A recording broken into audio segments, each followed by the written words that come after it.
Sumubok na akong umibig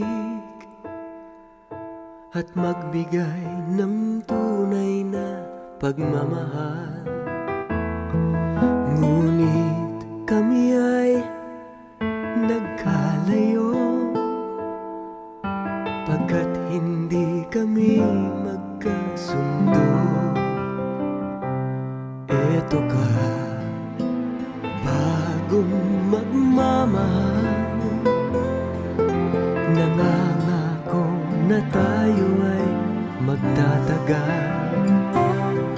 Ano ba ang dapat kong gawin? Sana ay pagbigyan ng aking hiling.